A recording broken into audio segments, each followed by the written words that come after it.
Major support for Carolina Business Review is provided by Grant Thornton. Operating in more than 100 countries, our tax, audit, and advisory professionals specialize in helping companies unlock their growth potential. Novant Health, bringing you world-class technology, clinicians, and care when and where you need it. And Sunoco, a global manufacturer of consumer and industrial packaging products and provider of packaging services with more than 300 operations in 35 countries. What makes our contemporary public-private debate about education so different and acute than, let's say, community building or transportation or other broader social and human services? And even more of a paradox, considering that seemingly we all want the same thing. That is the best outcome and opportunity for every one of our children. Welcome to the most widely watched source of Carolina business and public policy, this time coming from the campus of SAS in Cary. I am Chris William, and on part 2 of this special Carolina Business Review, 4 CEO leaders will continue to talk about what is the best place to make a change in primary education. Is it to increase third grade reading scores? And can it be that simple? There's a growing population that feels reversing the dearth in the workforce skills gap can be stimulated by more proficient reading in third grade. So, in a moment, we will drill down again into why, who, and how to best deploy this strategy. Stay with us. Gratefully acknowledging support by Blue Cross Blue Shield of South Carolina. Please visit us at southcarolinablues.com. The Duke Endowment, a private foundation enriching communities in the Carolinas through higher education, healthcare, rural churches, and children's services. Barings, a leading global asset management firm dedicated to meeting the evolving investment and capital needs of its clients. Learn more at barings.com. This edition of Carolina Business Review was recorded on location at SAS in Cary, North Carolina, featuring Dr. Jim Goodnight of SAS, Venessa Harrison of AT&T, Ward Nye from Martin Marietta, and Terry Akin of Cone Health. And now, Chris William. Well, welcome to part 2. We've been talking about not just third grade reading proficiency scores and how that impacts the arc of children through the education system, but really what that means for the workers' skills gap in North Carolina and the general development of the Old North State and the region. Dr. Goodnight, Venessa, Ward, Terry, welcome back. Thank you again. Dr. Goodnight, we'll start with you. So you're on the Business Roundtable. You have been the one that wrote the op-ed that kind of led to this program. Dr. Goodnight, who needs to take the lead? Is it the business community? Is it a chamber? Is it the General Assembly? Is it the State Board of Education? Is it DPI? I mean, who leads this effort? Who's out in front of this? Well, we chose to start with CEOs in the state, and we've enlisted about 12 of them. To write editorials, to talk to their General Assembly members.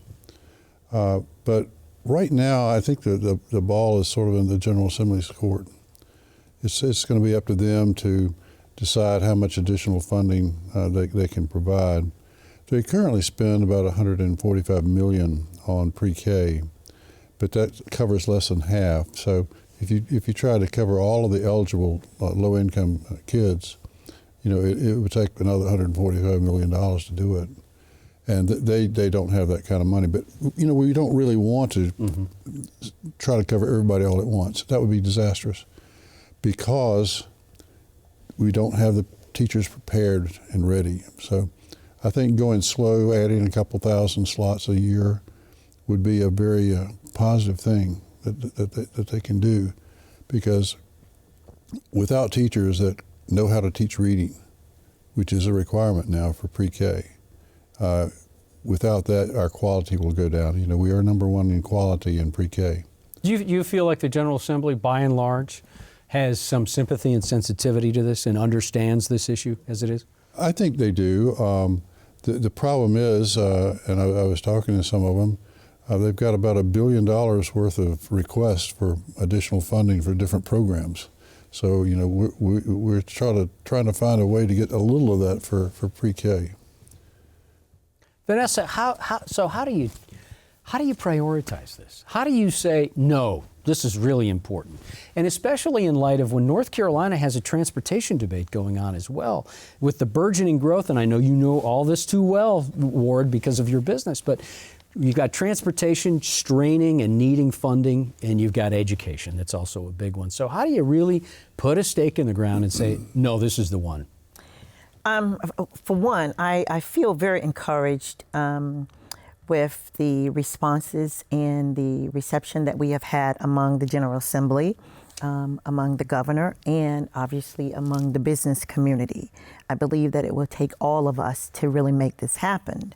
The way that we say, no, education has to be priority, is that without an educated workforce, you don't have a pipeline to come in to handle transportation, to handle infrastructure, to handle healthcare, to handle software. So we all have a vested interest in this because these kids are going to soon be our employees. And again, I feel encouraged simply by the fact that, the governor has already added money in his budget for this program. Senator Berger has done well with the Read to Achieve and continue to be supportive of education. Speaker Moore has been very receptive of the idea, and he's also encouraged by the efforts that we're making for students to succeed in school and go on to have, whether it be to a community college, you can get a trade and be career ready. So I feel encouraged that education and this program is a priority here now. So as business and education takes a lead in this, members of the General Assembly aside, but just in general, people will say, all right, if CEOs are stepping up, then they must be willing to write a check or throw resources at this. And throw resources is a casual way to say it. But Ward, to give you a sense, I guess the question is, how much appetite do you think business and industry has for funding of this when lawmakers will say, look, we've got a limited budget, we've got a lot of needs, we've got great constituents, but we can't fund it at what you need. So how does business and industry pick up the slack on the funding part, and for how long? I think if we can have a cognizable plan, then business will do that. And it goes back to part of your question at the beginning, Chris, and that is who has to lead this? And in many respects, there's a constitutional mandate that says who has to lead this. The government has a constitutional duty to take this process forward.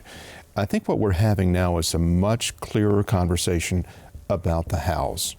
And I think that's an incredibly important piece of this, because when people like the Business Roundtable come forward with a 6-point plan, and we're talking to North Carolina only about 3 of them, and we say, for example, there's no state in the country that we can think of that have taken all 6 of them and put them in. Suddenly, when you start having that conversation with business and others and say, this is where we are, this is our plan going forward.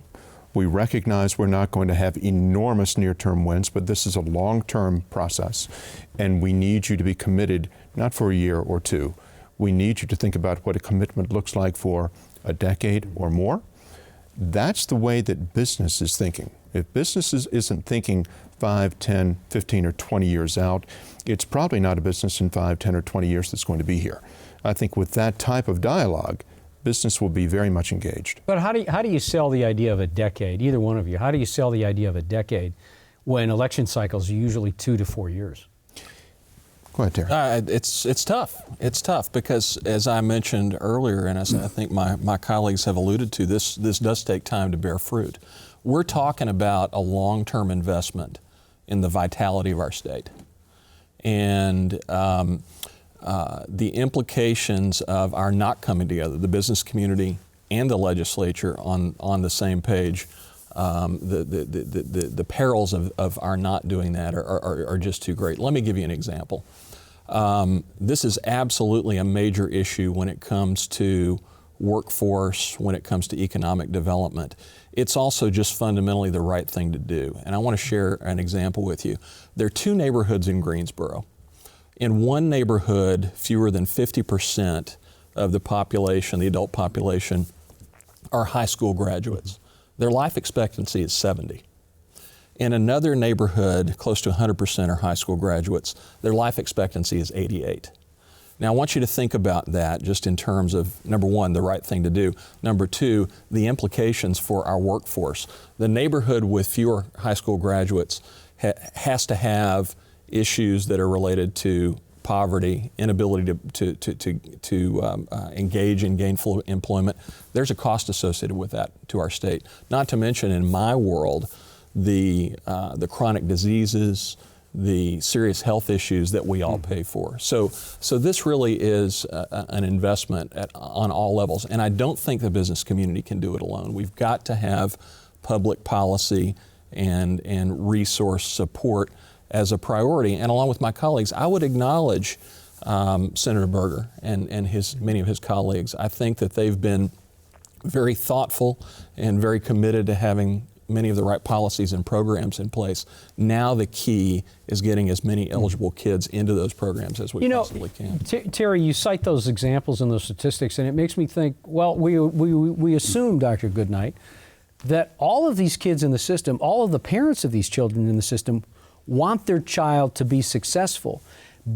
But is that the case? And Terry, you just said, life expectancy is 70 in the kids that are 50% graduation at best.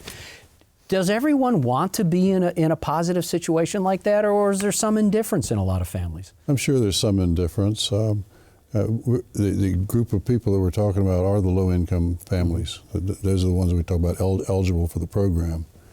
And clearly there are some homes where there's no reading material in the home. The child is not being exposed to learning to read or doing math. And that's why it's important that we try to take this part of our population that are currently living in low-income areas and low-income homes, and try to get them going first. Give them a good start so that they can catch up with everybody else.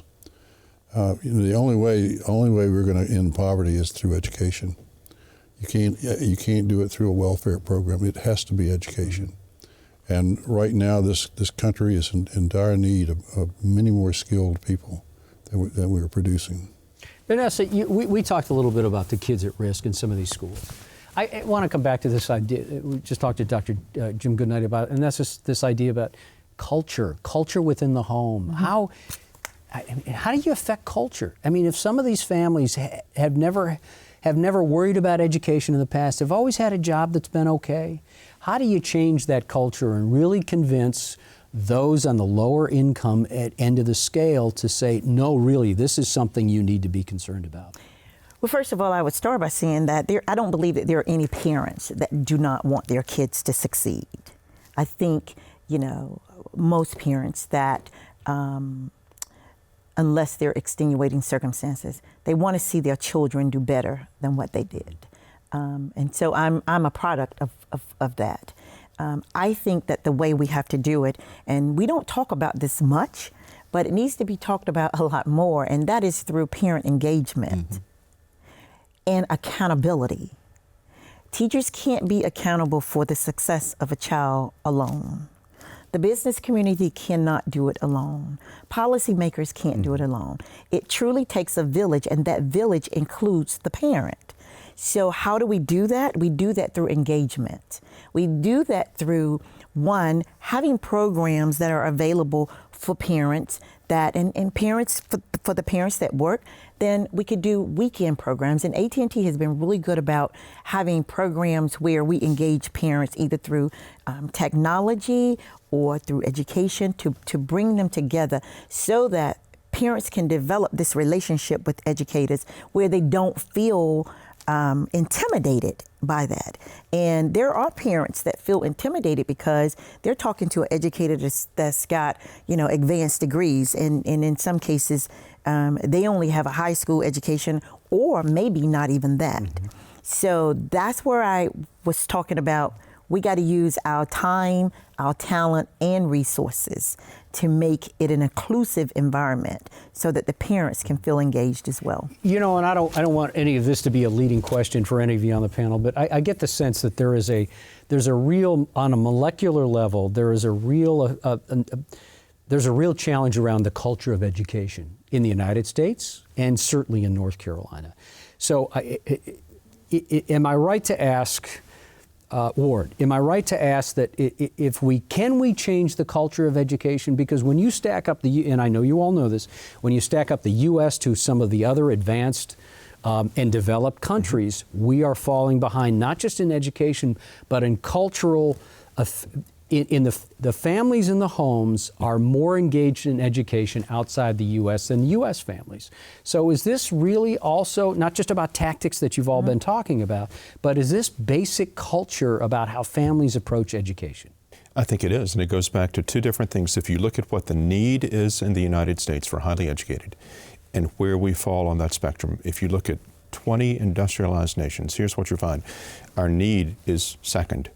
Our preparation is almost second from the bottom.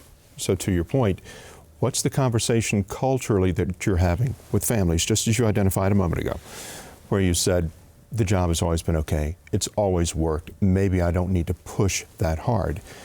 We need to talk very clearly about how the world is changing and the rapidity with which that change is coming. If we look at a taxi cab industry today that over the last 3 years has been turned on its ear by Uber.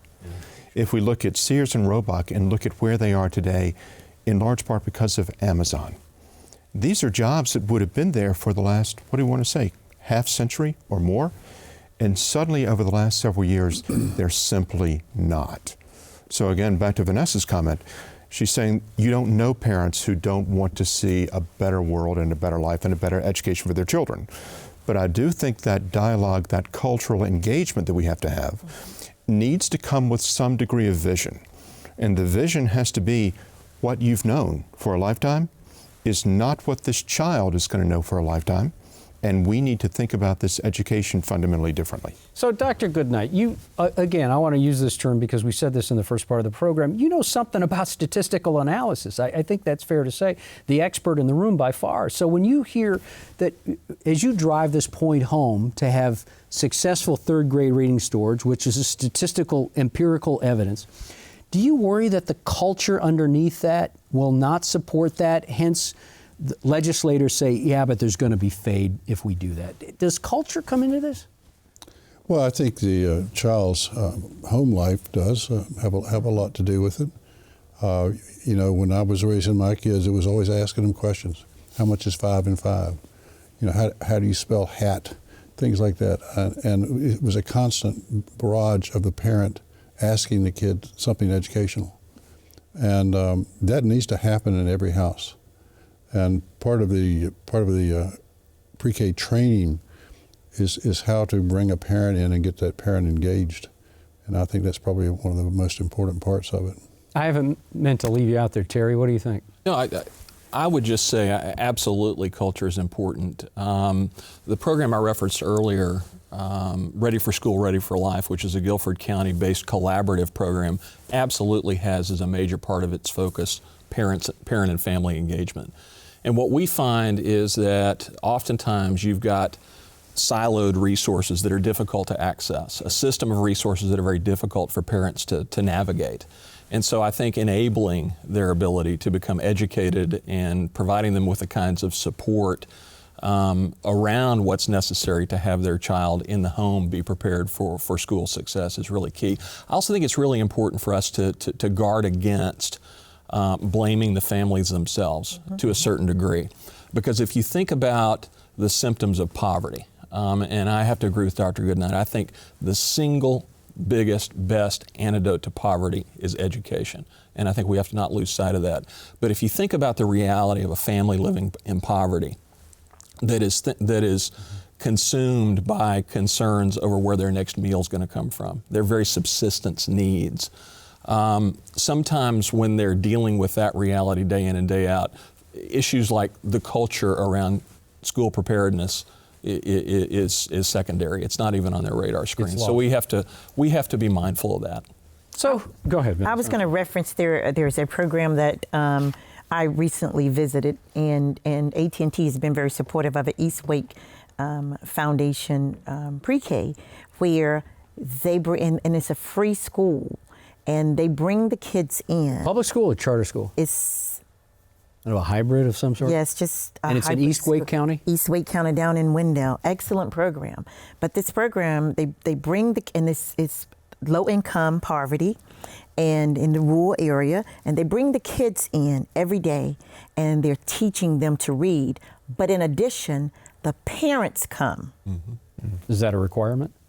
It is not a requirement, but it is availability, and all of the parents are encouraged to come. And they come and they teach them not only life skills, but they teach them how teachers are teaching their kids. So when their kids go into school, they don't feel intimidated by teachers, and they have a much better relationship. And I think that's the kind of thing that we've got to do. We've got to attack this holistically. Is there a model in this country, or maybe there's a small school system somewhere in North Carolina, that you can point to say they're doing it right? If we, certainly with the third grade issue, but beyond that, if we can do what they do, then we're going to be better off. Is there a model out there? I'm sure there is, but I'm not familiar with one.